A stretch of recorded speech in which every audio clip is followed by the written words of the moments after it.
ಸರ್ಕಾರಕ್ಕೆ ಕೌಂಟರ್ ಕೊಡೋದಕ್ಕೆ ಈಗ ಬಿಜೆಪಿ ಮುಂದಾಗಿದೆ. ಸರ್ಕಾರದ ವಿರುದ್ಧ ನಿರ್ಣಯ ಮಂಡನೆ ಮಾಡೋದಕ್ಕೂ ಕೂಡ ಬಿಜೆಪಿ ಮುಂದಾಗಿದೆ. ಅಸಲಿಗೆ ನಿನ್ನೆ ಕೇಂದ್ರ ಸರ್ಕಾರದ ವಿರುದ್ಧ 2 ನಿರ್ಧಾರಗಳನ್ನು ಇದೇ ಕಾಂಗ್ರೆಸ್ ಸರ್ಕಾರ ತೆಗೆದುಕೊಂಡಿತ್ತು. ಆ 2 ನಿರ್ಧಾರಗಳ ವಿರುದ್ಧ ಈಗ ಬಿಜೆಪಿ ಕೌಂಟರ್ ಕೊಡೋದಕ್ಕೆ ಮುಂದಾಗಿದೆ. ನಂಬರ್ 1 ಬೆಂಬಲ ಬೆಲೆ ವಿಚಾರಕ್ಕೆ ಸಂಬಂಧಪಟ್ಟಂತೆ, ನಂಬರ್ 2 ಅನುದಾನ ತಾರತಮ್ಯದ ವಿಚಾರಕ್ಕೆ ಸಂಬಂಧಪಟ್ಟಂತೆ ಈ 2 ವಿಚಾರಗಳನ್ನು ಇಟ್ಕೊಂಡು ಈಗ ಕಾಂಗ್ರೆಸ್ನ ವಿರುದ್ಧ ನಿರ್ಣಯ ಮಂಡನೆ ಮಾಡೋದಕ್ಕೆ ಬಿಜೆಪಿ ಮುಂದಾಗಿದೆ. ಹಲವು ವಿಚಾರಗಳಲ್ಲಿ ವಿರೋಧ ಪಕ್ಷವಾಗಿ ವಿರೋಧವನ್ನು ವ್ಯಕ್ತಪಡಿಸುವಂಥದ್ದು ಸಹಜ. ಈಗ ಇನ್ನೂ 10 ಹಲವು ವಿಚಾರಗಳು ಸಿಕ್ಕಿದೆ. ಅದರಲ್ಲಿ ಪ್ರಮುಖವಾಗಿ ಕೇಂದ್ರದ ವಿರುದ್ಧ ಕಾಂಗ್ರೆಸ್ ನಿನ್ನೆ ತೆಗೆದುಕೊಂಡಂತಹ 2 ನಿರ್ಣಯಗಳು. ಸೊ ಅದರ ವಿರುದ್ಧ ನಿರ್ಣಯ ಮಂಡನೆ ಮಾಡೋದಕ್ಕೆ ಮುಂದಾಗಿರೋದು. ಅನುದಾನ ತಾರತಮ್ಯ ಸರಿಪಡಿಸುವಂತೆ ಮತ್ತೊಂದು MSP ಬೆಂಬಲ ಬೆಲೆ ನೀಡುವಂತೆ ನಿರ್ಣಯವನ್ನು ಮಾಡಲಾಗಿತ್ತು. ಅದರ ವಿರುದ್ಧ ಅಂದರೆ ಸರ್ಕಾರದ ಈ 2 ನಿರ್ಣಯಗಳ ವಿರುದ್ಧ ಈಗ ಬಿಜೆಪಿ ನಿರ್ಣಯ ಮಂಡನೆ ಮಾಡೋದಕ್ಕೆ ಮುಂದಾಗಿದೆ.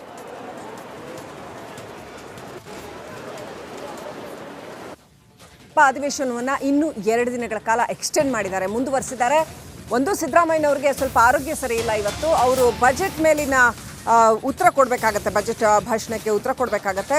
ಅದು ಒಂದು ದಿನ ಇಟ್ಕೋತಾರೆ. ಮತ್ತು ರಾಜ್ಯಸಭಾ ಎಲೆಕ್ಷನ್ ಹೇಗೂ ಇದೆ, ಅದನ್ನು ಕೂಡ ಒಂದು ದಿನ ಮಾಡಬೇಕಾಗತ್ತೆ. ಹೀಗಾಗಿ ಮುಂದೆ ಮತ್ತೆ 2 ದಿನ ವಿಧಾನಸಭೆಯನ್ನು ವಿಸ್ತರಣೆ ಮಾಡಲಾಗಿದೆ. ಸೋಮವಾರ ಮತ್ತು ಮಂಗಳವಾರಕ್ಕೆ ವಿಸ್ತರಣೆ ಮಾಡಲಾಗಿದೆ. ಹಾಗಾಗಿ ಸೋಮವಾರ ಮತ್ತು ಮಂಗಳವಾರ ಕೂಡ ಅಧಿವೇಶನ ಇರುತ್ತೆ.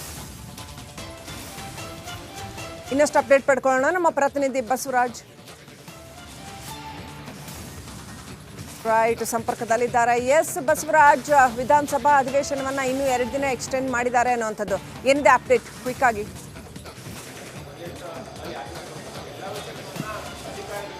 ಶ್ರೀಲಕ್ಷ್ಮಿ, ಈ ಬಾರಿಯ ಬಜೆಟ್ ಅಧಿವೇಶನ ಬಹಳ ಕುತೂಹಲದ ಘಟ್ಟಕ್ಕೆ ತೆಗೆದುಕೊಂಡು ಬಂದಂತೆ ಕಾಣಿಸ್ತಾ ಇದೆ. ಯಾಕಂದರೆ ನಿನ್ನೆ ಸರ್ಕಾರ